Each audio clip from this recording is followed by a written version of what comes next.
it's new car day.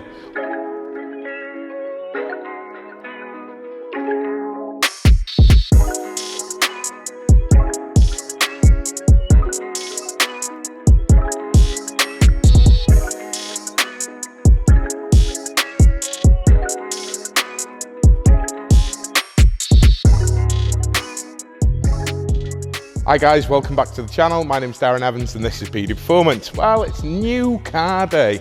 What about that, hey? We've been threatening this for a while, and I know I did clickbait that last video of that 240 somewhat. It wasn't ours, so shoot me. Anyway, we decided eventually that we were going to get an N140 instead of the 240 platform.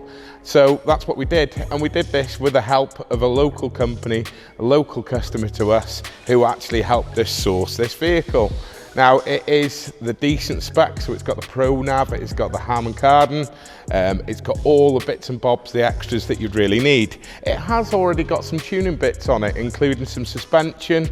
It's got a Performance M exhaust system with the carbon tips as well. It's got some tuning on it as well. I believe it's running about 460 horsepower. So the plans for this is to take it even further. Now that's where the plans change somewhat. So when I got back to the workshop with this vehicle, we got up really early, 4 o'clock in the morning, set off down to Georgia, who's down in South Wales, and I'll tell you the company in just a moment. We set off down there to meet her, saw the car. I'd already had some images, some good videos and other bits and bobs. There's already some styling bits on it, i.e. the M4 style mirror caps. I thought, wow, we'll bang some Maxton Designs splitters on it, side skirts, or even R44 performance stuff.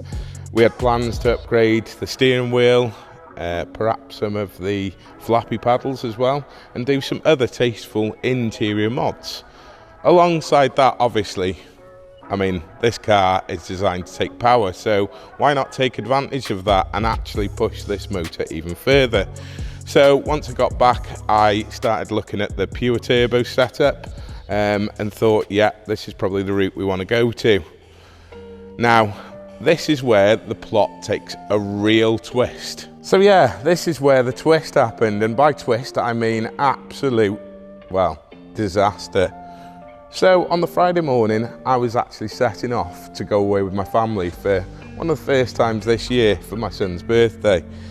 I thought, why not get the car washed? We'll go down in this, see how it performs on a long journey.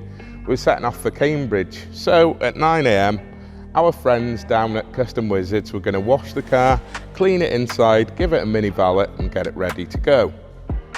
Little did I know that I wasn't going to make it anywhere other than a couple of miles from my house. So yeah, I probably shouldn't really be doing this video so soon, but hey, we've got a YouTube channel and I'm all about full disclosure.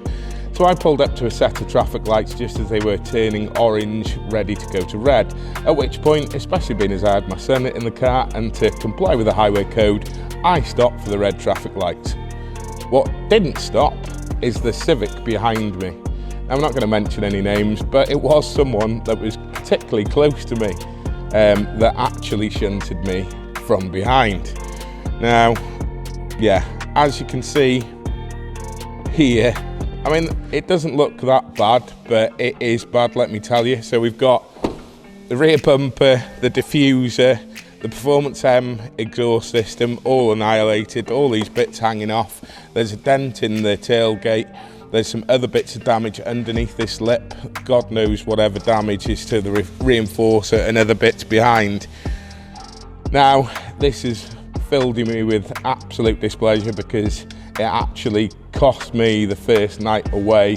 So fair play, actually shout out firstly to one, Matthew Rout, that recovered me from the side of the road, and to two, the insurance company of the young man that slammed into the back of me, because they absolutely pulled their plums out to get this sorted, get me a replacement vehicle and to try and move things forward as quickly. Huge shout out as well to Shrewsbury BMW, who actually assisted us with Ricky's car as well, and they've provided us with a quote for all the replacement parts. Now, I think this is probably beyond economic repair, even though it doesn't look that bad. The amount of damage underneath and the fact that the car wouldn't drive away from it for me initially until we'd kind of done a couple of ignition cycles all fills me with a bit of, you know, kind of wonder about what exactly is wrong here. But yeah, it's a bittersweet thing. So we bought a new car for the channel, and we owned it less than 24 hours. How does that sound? So if you like this sort of content, this sort of despair, devastation and whatever else it is, then click the thumbs up and we'll try and, well, somehow give you some more despair and costly, expensive mistakes, I'm sure, at some point in the future. But for now, if you haven't subscribed to the channel, then please do so. Hit that bell icon to stay notified, and we'll give you an update video when we know exactly what's happening with this little 140. And hopefully we'll either replace it with something else that's similar, or whatever happens, we'll take you along for the ride with this one. And I'm just thankful that this is just a piece of metal, and that my little boy and that I were okay-ish after a bit of a sore back and a bit of other bits over the weekend.